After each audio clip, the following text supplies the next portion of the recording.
Oh yeah.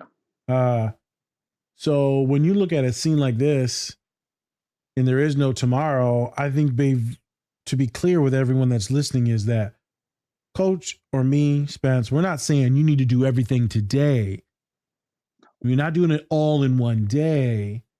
You're making sure that you're doing what you need to do in that day. Then the next day, like Coach said, it's going to take days, weeks, months, years for some of these athletes. Maybe you've got anxiety disorder. That could take years to work with. They could do therapy, medication, group, skill stuff. Could be eating disorder. That's going to be lifelong. Some things.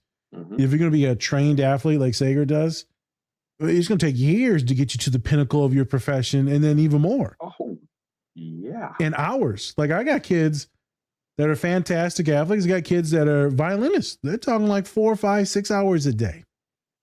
Mm-hmm. You skip a couple days. Oh shit, I'm already behind. Adds up.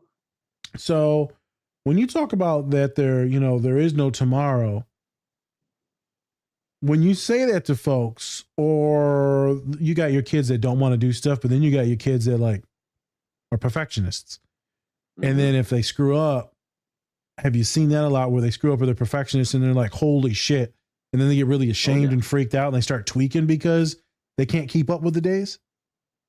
Yeah. So I very rarely do I give them that quote directly. Yeah. Now, if I've developed a relationship with them where they just need a quick reminder, it's like, hey, there's no tomorrow. You don't have time to wait.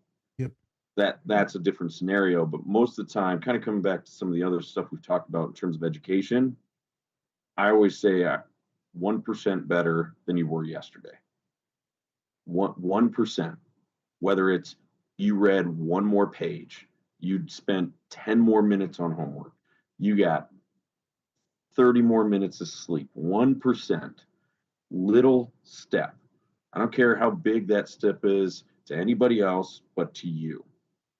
So coming back to working with female athletes, one of them I work with, I ask, what'd you have for breakfast?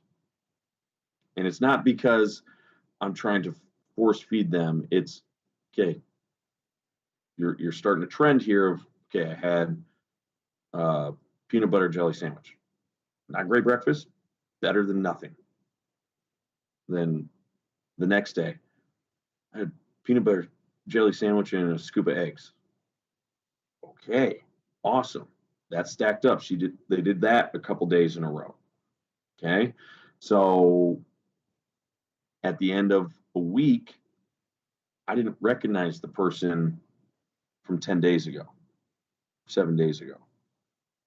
And I asked them, how you feeling? I've never felt this good before in my life. Feeling pretty fucking good.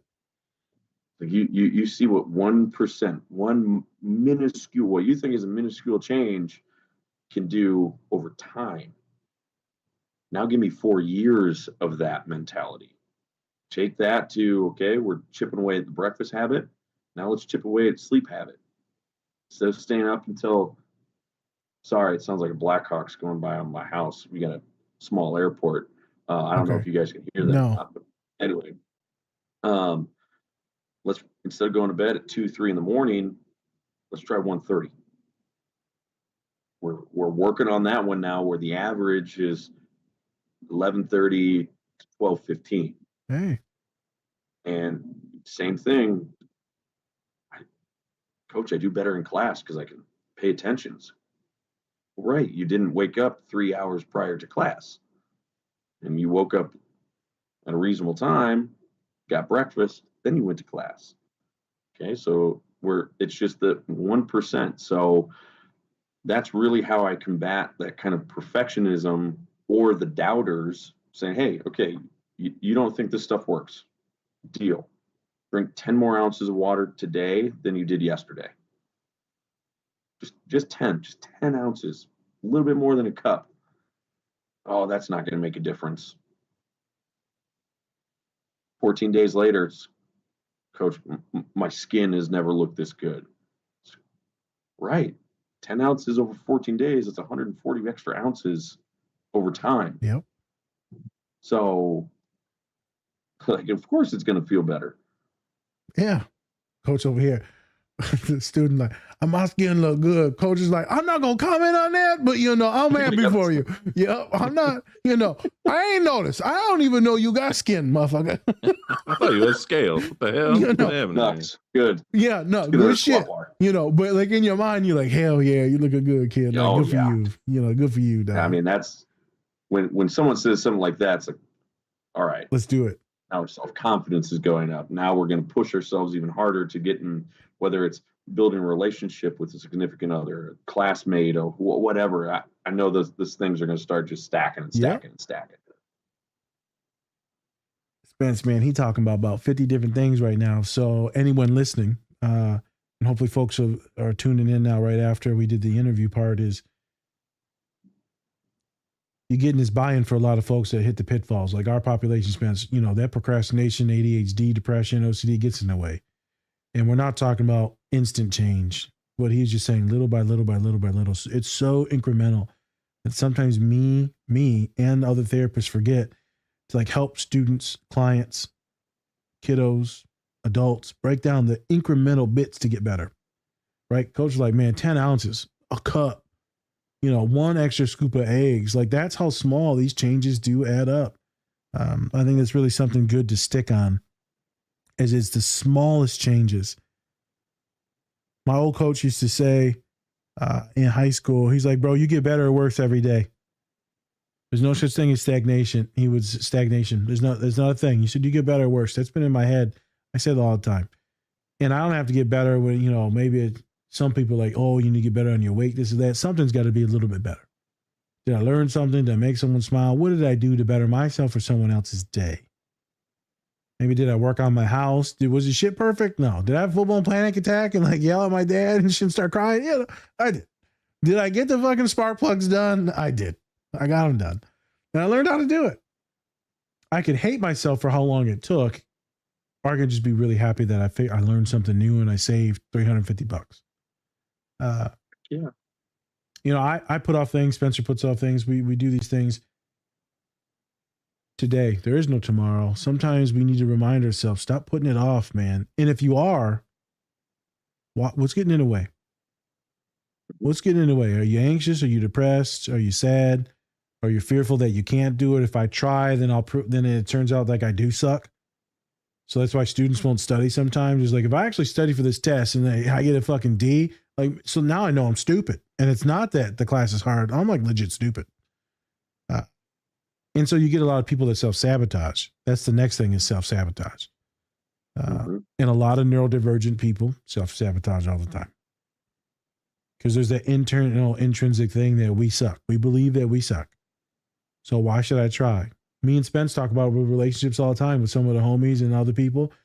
I suck, and thus I will allow people to hurt me, to use me, to abuse me, to manipulate me financially, emotionally, physically, sexually. Because I believe that I don't deserve better.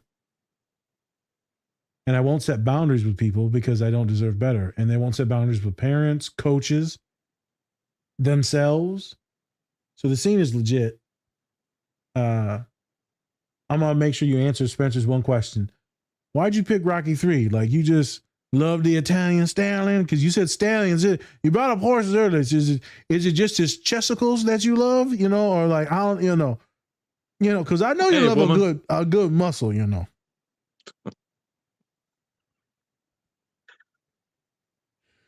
can't even talk. You think about his chest right now. I can tell. Like, you broke that, man. Is your mouth wet? You got, boy, your mouth wet as shit, boy. Why are you salivating? Boy. Oh, boy, calm down. But my shit wet as hell. Oh, man. Why'd you pick Rocky 3? Like, eat a saltine cracker. Sorry. I mean, Rocky 3 is just kind of, you guys talked about it a little bit, where it's got a little bit of everything. It's got the ups, it's got the downs. And part of me feels like I can relate a little bit to that. Just not saying I've been world champion of anything. I never should have been athlete in all reality. My God, Coach, give me a little nicer, dude. We're talking about being kind to ourselves. You're like, I was disabled, Jesus I Christ. couldn't walk. You know, you like Forrest Gump all of a sudden, motherfucker. Damn. Run those braces off. No. Jesus. You got it, Sagan. You got this. But just having to face some adversity. I mean, been knocked on my butt once or twice and had to pick myself up and figure it out. I've had to lean on some people to help myself figure it out, whether that's family, mentors, people I work with, whoever. I mean, the biggest thing, and one of the things I like about that is seeing Apollo as his coach and what I do with some of the kids I get to work with, you know, not just necessarily just being the quote unquote stereotypical strength coach, being a hard ass, but saying, hey, there's no tomorrow. I mean, dude, we don't have time. I only have you for 4 years. That seems like a long time, but we got to freaking get some work done. But also picking them up and knowing that I see potential in you. Hey, thanks for watching this video. Check out the full episode on our channel and anywhere you find podcasts. Also, remember to like and subscribe. Whoop whoop.